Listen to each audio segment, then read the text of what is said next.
Alors cette méthode, je m'y suis intéressé parce qu'en fait, ça m'a remis en phase avec les fondamentaux de la vache laitière. Et surtout, j'ai appris que la vache laitière, il faut qu'elle soit dans un contexte de logement plutôt favorable afin qu'elle exprime ce potentiel. Alors quand on dit de logement, c'est pas forcément en stabulation. Alors on ne cherche pas forcément le maximum de production par vache, mais qui produit du lait sans impacter la santé, c'est-à-dire sans avoir recours à des antibiotiques parce qu'il y a des problèmes de cellules, à des vaccins. Nous, ce qu'on veut, c'est en fait produire un lait avec une alimentation équilibrée dans un logement, dans un habitat plutôt équilibré. Alors en fait, c'est simple, ça nous a permis d'observer différemment les animaux. C'est-à-dire qu'en regardant le troupeau, eh bien, comme on dit, les vaches nous parlent, elles nous envoient plein de signes. Et cette méthode nous a permis de les décrypter, ces signes-là.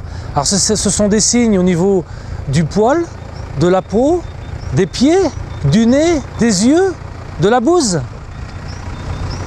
Et on a en appui de ces signes en fait un jeu de cartes qui nous permet de faire une sélection des signes les plus marquants du troupeau. On les trie, on les hiérarchise et suite à ça on les classe. Et grâce à ça, ça nous permet de savoir si notre alimentation est équilibrée en énergie, en fibres et en azote. Dès lors que l'alimentation est équilibrée, le transit intestinal fonctionne plutôt bien, donc les bactéries les plus favorables justement pour la digestion sont présentes et c'est grâce à ça que ça permet un bon fonctionnement. Parce que bien souvent, dès lors que l'animal a des problèmes de santé, c'est parce que justement il a une immunité qui s'est affaiblie par un dysfonctionnement bien souvent alimentaire. Donc je me suis formé avec le GEDA de mon canton, de Montaigu. Donc c'était une formation pendant 2 jours avec un vétérinaire. Et dès lors que ça a été fait, tout de suite on a appliqué en groupe sur nos exploitations avec nos troupeaux et voir quels étaient justement les signes que les vaches nous renvoyaient grâce au jeu de cartes. Et ce qui nous a permis de déceler ensuite les failles alimentaires et de pouvoir les corriger. Absence de jaune, peau grasse, peau sèche. Tu avais taches bordées, on en avait quelques-unes. Cette méthode Agdar a l'avantage de remettre effectivement l'élevage au centre des préoccupations et des questionnements techniques des élevages. Ça fait 3 ans que la méthode est utilisée en animation de groupe. Et à côté des animations techniques plus tournées vers l'optimisation des cultures dans les exploitations, les éleveurs se sont appropriés la méthode pour créer des rendez-vous particuliers où ils vont discuter élevage de leurs troupeaux régulièrement au cours de la saison, pour améliorer et coller à l'actualité des problématiques des éleveurs, qu'elles soient sanitaires, en termes aussi d'alimentation.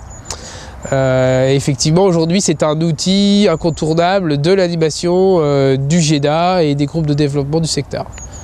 Donc ces méthodes d'approche globale d'observation du troupeau permettent de faire évoluer les exploitations et les éleveurs vers plus d'anticipation sur les problèmes vétérinaires et l'utilisation modérée des antibiotiques et des solutions médicamenteuses.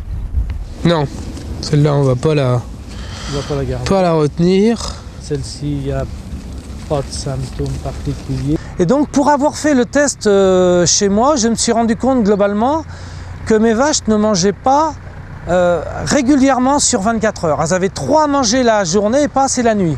Et le fait de fractionner 50% la journée et 50% la nuit, on a retrouvé des vaches un peu plus en forme, des vaches qui produisent mieux parce qu'on déséquilibrait la ration. Bien souvent on donne trop d'azote, donc on a diminué l'azote Mais l'antibiotique n'est plus systématique comme on le faisait à une époque. Un cas précis, les vaches qui ont une boiterie. Avant de systématiquement appliquer un anti-inflammatoire et un antibiotique, on lève le pied pour regarder s'il n'y a pas un corps étranger et surtout on les laisse au sec pendant quelques jours, séparées du troupeau de façon à ce qu'elles retrouvent des conditions. Et bien souvent, maintenant c'est le cas depuis un an, l'antibiotique il n'est pratiquement plus utilisé sur les boiteries. Au niveau des mammites, le fait qu'on a rééquilibré l'alimentation, on a divisé le nombre de mammites par 2.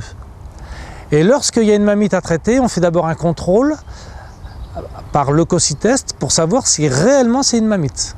Et auquel cas on traite.